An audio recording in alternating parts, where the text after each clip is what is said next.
Hello sa inyo mga kaisan, welcome po sa panibagong episode ng channel namin. So ngayon mayroon tayong bubuksan na pang kids to. So kung bago pa lang kayo sa channel namin at hindi pa kayo nakaka-subscribe, kindly subscribe po, and marami tayong bubuksan na item at re-reviewin.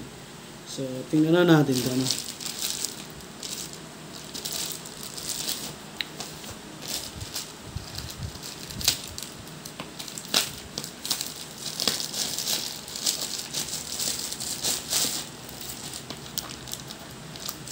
So ito yung mayroon siyang, hindi ko alam kung free ito kasama, pero tingnan muna natin. Parang free kasi tinape lang nila eh. Watercolor, parang whiteboard marker siya na pang bata. Iba't iba yung kulay, at the same time may pambura. Tingnan nga natin.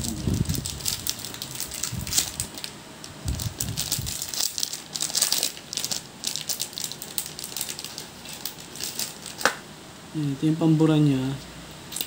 Ayan. Pwede siyang pang sulat sa whiteboard. Sa mga madudulas na table, pwede siya. Mabubura mo din siya. Pero kapag yung sa papel, I don't think so, mabubura yan. So, dito ba yung kulay? So, tingnan natin ito sa Digital Graphics Mindful Training. So, pen control training card for your children. So, ibig sabihin kasama nga siya kasi pen eh. Actually, meron din siya, ano yun, extra. Tingnan natin ito. Yan o. Parang extra pen. Ito naman ay whiteboard marker. Pang adult talaga. Itong pang bata. So, dami oh. So, may black, may red. Dami yung black. So, tingnan natin ito.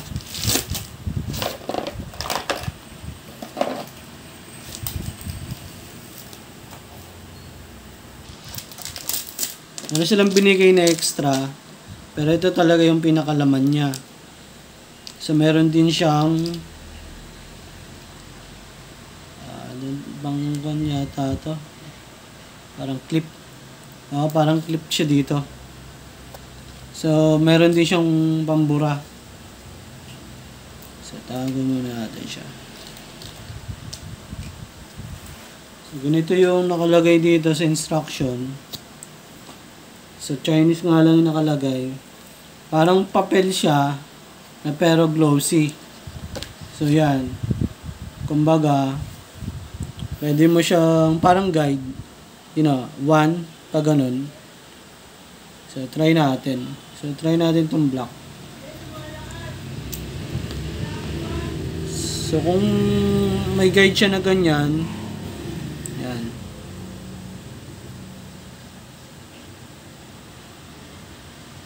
Makakapag-draw na siya. Kaso, ganyan nga lang yung drawing. Pero at least meron na siyang design.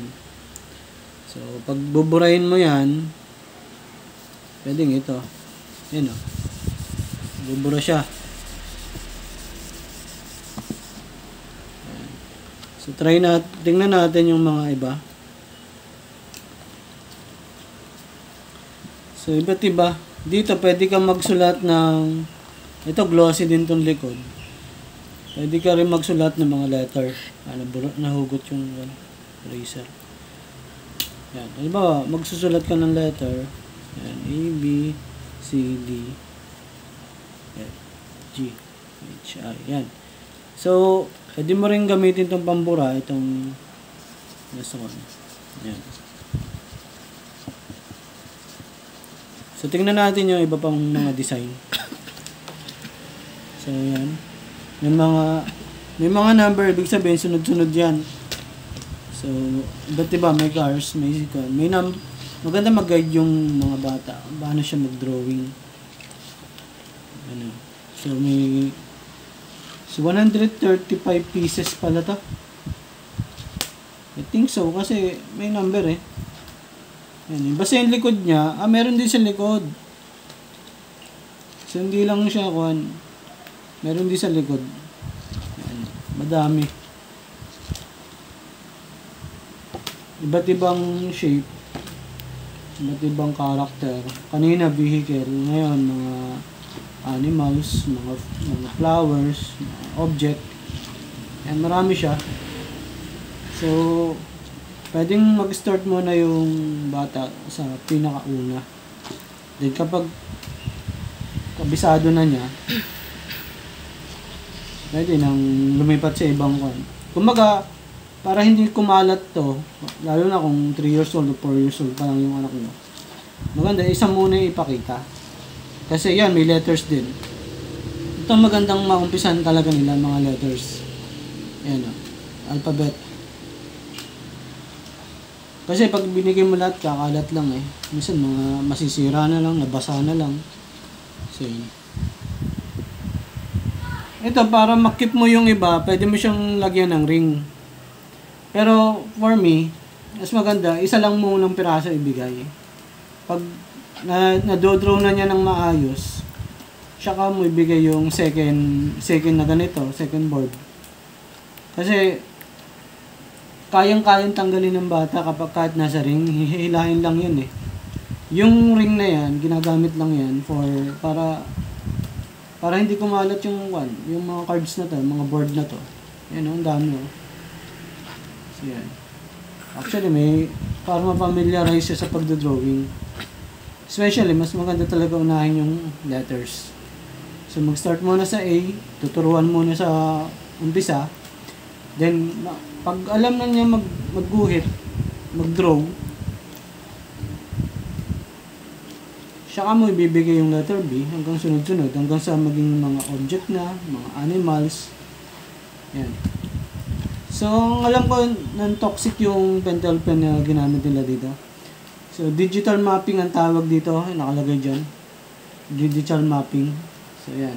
Kung interesado kayo dito sa item na to, pwede naming iwanan yung link, yung shop link nila dito sa description box. So, yan. So, yung nakakapagtaka, nagsimula siya sa 3, wala yung 1. Baka ito yung 1. 1, 2. Kaso, ang instruction niya, Chinese. Sunod-sunod siya. So, try natin lagyan ng ring. Pero yung lang, kung maglalagay ka ng ring, siguro, halimbawa, alphabet muna, tapos object. Ano, may sabitan siya eh. Actually, sinasabit dyan. Ano, pwede siyang isabit sa board, kaya ganyan. So, yan. Ganun lang yung mangyayari niyan. So, hahatiin nyo lang sa dalawa. Nakatago yung iba. So, yung iba, nakaganyan. Tapos, itong iba, nakalagay doon sa ring. So, mas maganda, may tago na lang para maiwasan yung pagkawala at pagkagulo. Kasi nagbili kami dati ng mga cards na maliliit. Puro basa na ngayon, tsaka sira. Kaya, naselti siguro talaga, huwag mo nang ibigay lahat. Para maiwasan yung pagkasira ng learning materials, no?